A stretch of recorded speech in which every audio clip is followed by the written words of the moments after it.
watching that little intro, you now have all the riffs that you need to nail this song. Lesson over. Just kidding, but that is literally all the riffs in this tune. So let's go through tones very quickly, because there's some weird modulation-y noise going on with an EHX echo flange, I think it's called. But I'm using the Jupiter Effects Bleach, because it's got a crazy chorus and gain built into it. So for chorus, so he's doing some bends right on the 14th fret. But, you know, you could just, you know, play just some weird chord shapes, right? If you wanted to. I think he's actually bending half step bend, so, and then onto the 15th fret. Like that, right? But with the gain as well.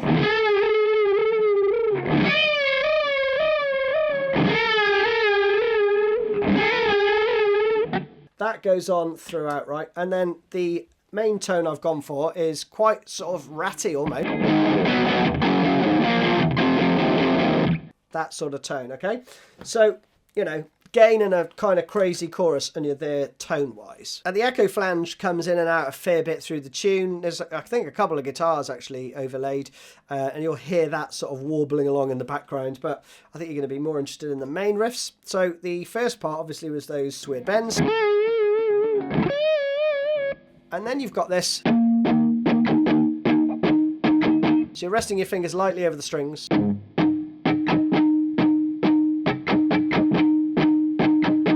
Get that going on in the background, and then you go into this main riff. It goes like this.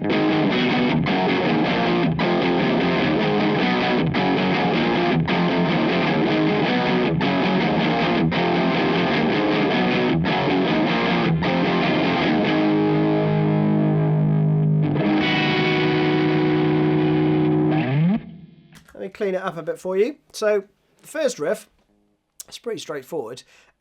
But it's quite a good exercise in moving about these power chord shapes, okay? And notice my fingers. So we go.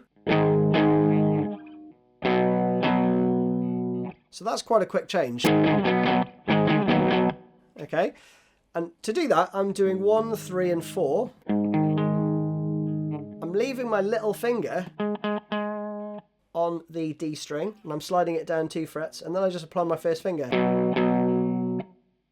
You can kind of flatten your little finger when you get there as well, if you want to do a full power chord, or you can leave it arched slightly if you just care about getting 5 chords in, okay? So that's how I change between those first 2 chords. You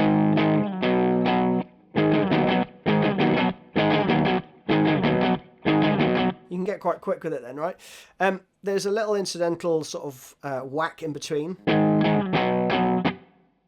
Okay, so I'm taking all my fingers off lightly there, off the strings. And then, once I'm going from this shape back to that one, again, my little finger just stays in situ, right? I'm just adding back in my first and third fingers. So again, slowly.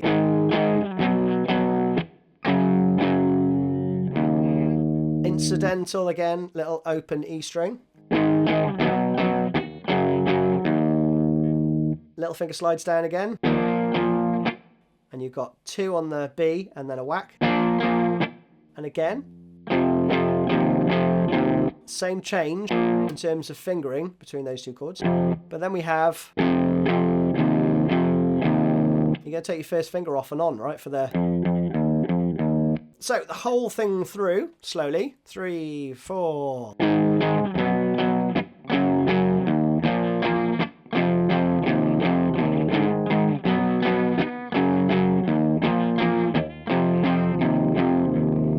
So a little bit of technique going on there, just in terms of the fingering and moving between the chords cleanly enough, but still keeping it punk, right?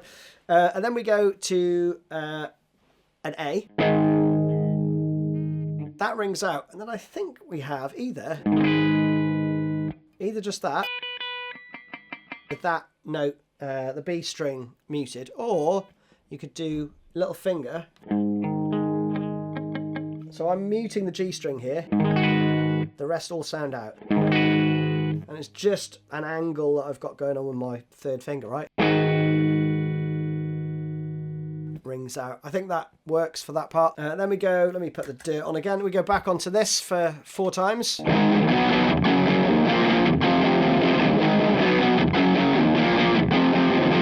That goes 4 times. And then we go into this other part. This is the only other riff, which is...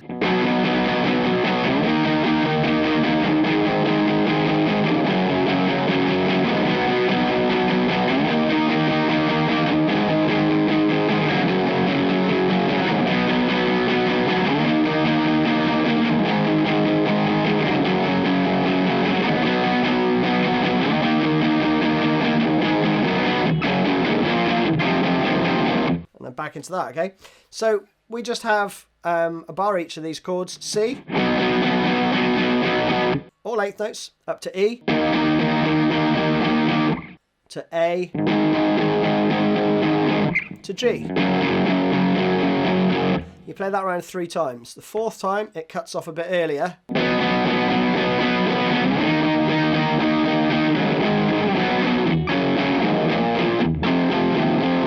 You're back into that again. That goes around 4 times, and again you go into this straight away. More echo flange noises, and then we go to this part 8 times, okay? And then you get drums on its own, and then a load of noises to the end. And that, friends, is it. Hope you enjoyed that one. Nice easy one for your Monday. See you soon.